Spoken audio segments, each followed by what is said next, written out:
जय हो। आज का दिन मंगलमय हो। सूत्र कहता है, जो भीतर है वह बाहर है। सब कुछ भीतर से बाहर की तरफ गति करता है।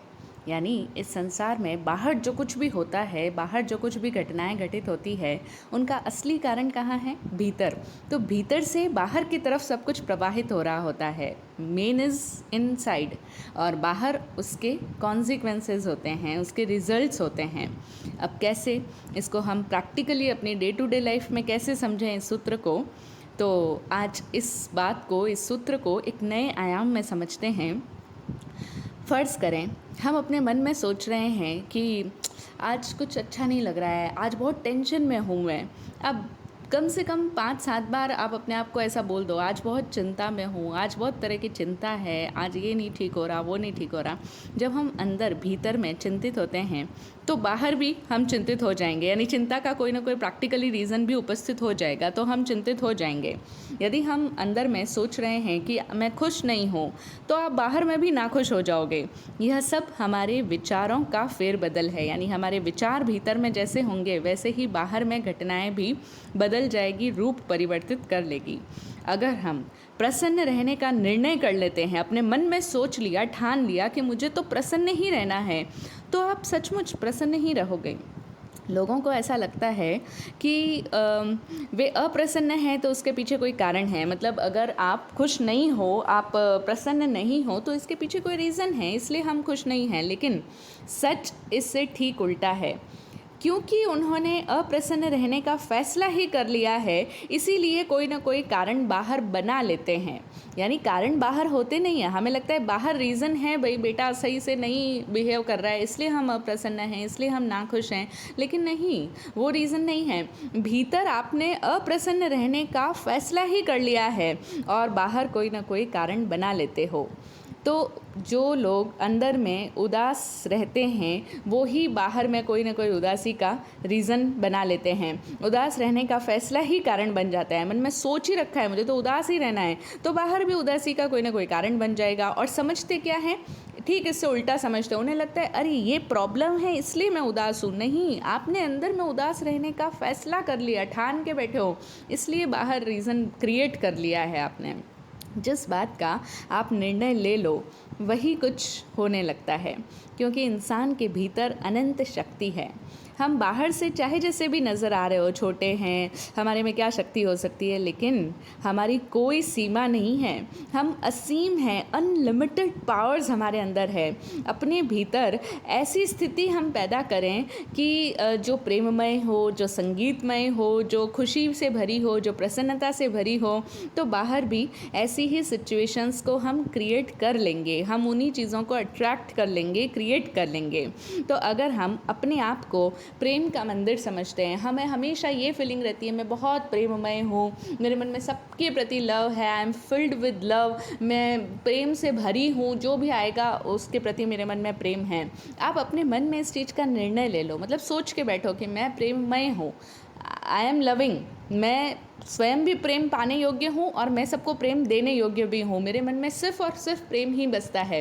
तब हम देखेंगे कि बाहर में हमारे आसपास ऑटोमेटिकली ऐसे सिचुएशंस क्रिएट होने लगेगी जहाँ सब कुछ प्रेममय होना प्रारंभ हो जाएगा।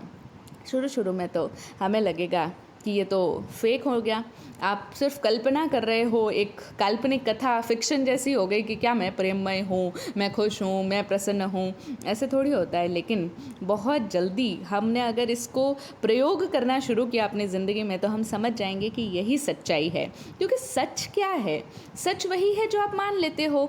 आप जो निर्णय लो वही घटित होने लग जाएगा, वही आपके जीवन में आकार लेना शुरू कर देगा।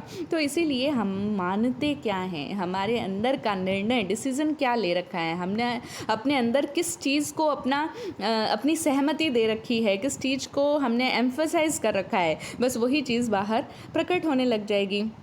तो इसीलिए अगर किसी को अपने जीवन को बदलना है तो होशपूर्ण फैसले लो अपने भीतर, और फिर अपने जीवन को रूपांतरित होते हुए देखोगे तो हम एक बहुत बड़ी कला को जान जाएंगे कि बाहर की घटनाओं को बदलना है तो सबसे पहले चेंजेस अपने इनर वर्ल्ड में करने होंगे।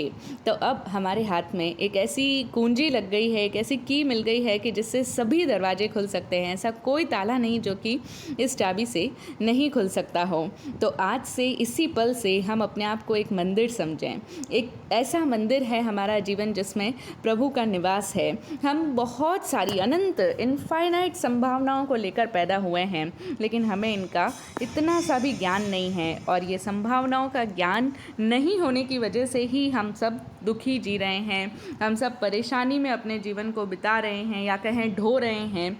हकीकत में ना तो ज़िंदगी में दुख है ना परेशानियां हैं। ये सब इसलिए है क्योंकि हमने अपने अंदर में ऐसा सोच रखा है, ऐसा मान रखा है। हम भिखारियों की तरह जीवन व्यतीत कर रहे हैं, लेकिन वस्तुतः हम सम्राटों की तरह जी सकते हैं। और फिर उसमें भी मज़े की बात यह है कि रुकावट और कोई नहीं है। भाई सम्राट की तरह, राजा की तरह किंगली लाइफ जीने में कोई बाधा नहीं बन रहा है। बाधा कौन बनता है? हम स्वयं। हमारे ही थोथे विचार और पुरानी आदतें जो हमें वापस उस ओर खींच लेती है, गरीबी की तरफ, कमज़ोरी की तरफ। भिखारियों वाली सोच हमारे अंदर आ जाती है और हम वापस भिखारी ही बन जाते हैं। सचमुच दुखी रहना हमारी आदत बन गई है, नाराज़ रहना भी हमारी आदत बन गई है, उदास भी हम अपनी आदतों की वजह से ही रहते हैं। ये सभी गलत आदतें हैं। लोग बहुत बातें करते हैं, नशे की गलत आदत है, चाय की आदत बहुत गलत है, सुबह लेट उठने की आदत है। अरे ये सब आदतें इतना नुकसान नहीं करेगी जितना नुकसान करेगी दुखी रहने की आदत। ये सबसे बड़ी बात है। और मैंने बहुत अनुभव किया कि बहुत सारे लोग हैं जो खुश रहना ही नहीं चाहते हैं। असल में उनको कोई दुखी नहीं कर रहा दूसरा, लेकिन उन्होंने अपने मन में ऐसी आदत बना ली कि हर बात में बस दुखी ही रहना है। अंदर का फैसला है दुखी रहना, नाराज़ रहना, उदास रहना। और ये अब उनका हैबिट ऐसी बन चुकी है, पैटर्न बन गया है कि वो हर बात में दुखी और उदासी को ही ढूंढ लेंगे। तो ये सब गलत आदतें हैं। अगर हम चाहें तो हम खुश रहने की आदत भी तो डाल सकते हैं, क्योंकि एनर्जी तो वही है जो खुश भी रह सकती है और उदास भी रह सकती है। Energy is the same. हम अपने अंदर क्या डिसाइड करते हैं, क्या रहना है, हमें कैसा रहना है, वो निर्णय हमारा अपना होगा।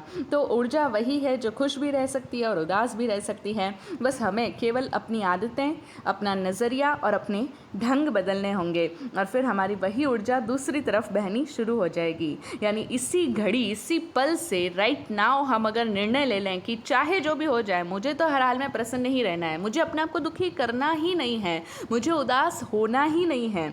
अगर अपने आप के अंदर इतना मजबूत निर्णय हम लेके बैठे हैं तो कोई कारण नहीं कि दुनिया की कोई भी घटना या कोई भी व्यक्ति या कोई भी परिस्थिति हमें दुखी और उदास करके चले जाए। हो ही नहीं सकता, उनमें वो दम ही नहीं है। वो आएगी परीक्षा लेने के लिए, लेकिन हम फिर भी यदि अपने संकल्प पर दृढ़ रहे कि हमें दुखी होना ही नहीं है, कोई चीज़ मुझे दुखी कर ही नहीं सकती, मैं हर हाल में खुश हूँ, मैं मस्त हूँ, मेरा जीवन प्रभु का मंदिर है, तो आपको कोई भी घटना परेशान नहीं करेगी।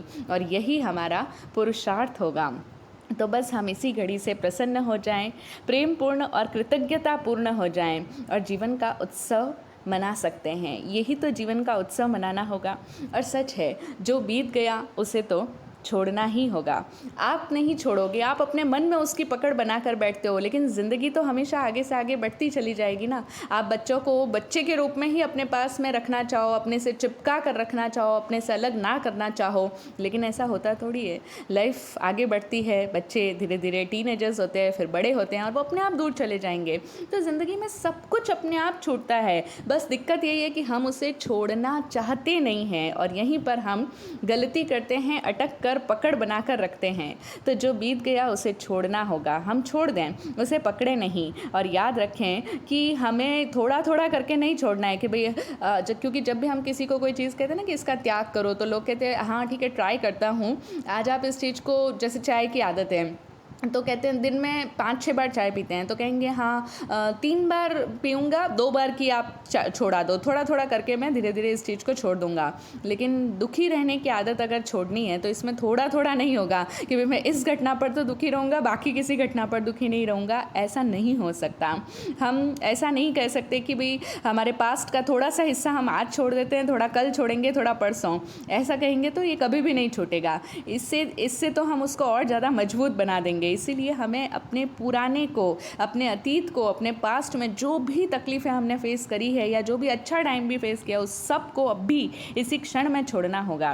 और पास्ट को छोड़ना कठिन नहीं है। हमें लगता है ऐसे कैसे छूट जाएगा, बस ये लगता है ना, क्योंकि हम मान के बैठे हैं कि ऐसा नहीं छूट पाएगा, इसीलिए नहीं छूटता है। अगर हम ये निर्णय ले लें कि अतीत को हम एकदम से छोड़ सकते हैं, जैसे हम अपने वस्त्र परिवर्तित कर लेते हैं, पुराने वस्त्र कैसे छोड़ देते हैं, अच्छा नहीं लग रहा कोई भी चीज़, कैसे फट से उसको त्याग दिया, आज से ही छोड़ो, पुराना बैग नहीं, पुराने जूते यूज़ नहीं करना, बस वैसे ही है अपना पास्ट को हम अपने पुरानी एक्सेसरीज़ की तरह अभी का अभी छोड़ सकते हैं। हमारे भीतर के विचारों और भावों को बदलना उतना ही आसान है जैसे वस्त्रों को बदलना। तो अब हम इसे आसान समझते हैं तो हम इसे अभी का अभी छोड़ सकते हैं, और अभी इसी पल से हम अपने आप को नया समझ कर नए तरीके से जी सकते हैं, जिसमें कोई भी पुरानी आदत हमारे साथ में नहीं होगी, कोई पुरानी आदतें हमारा पीछा नहीं करेगी, हमारे आसपास इर्द गिर्द भी नहीं घूमेगी, क्योंकि हम उन्हें अलविदा कर चुके होंगे और नए ढंग से जीना शुरू कर चुके हैं। तो हम देखेंगे कि जैसे ही हमने प्रयत्न करना शुरू किया, जैसे ही हमने अपने भीतर निर्णय भी बदला कि हाँ हमें अपनी पास्ट लाइफ को छोड़ना है, हमें अपने उस दुखी रहने की, उदास रहने की, नाखुश रहने की, बात बात में जो हमें बुरा लगता था, जो हमें कुछ भी चीज़ें जो अच्छी नहीं लगती थी, वो सब आदतों को हम छोड़ते हैं। बस हमने ये सोच भी लिया ना, अपना निर्णय भी चेंज किया ना, तो बस ये इसी पल से होना प्रारंभ हो जाएगा। और तब हम भी कहेंगे अरे ये तो बहुत ही आसान था, मैंने पहले क्यों नहीं किया।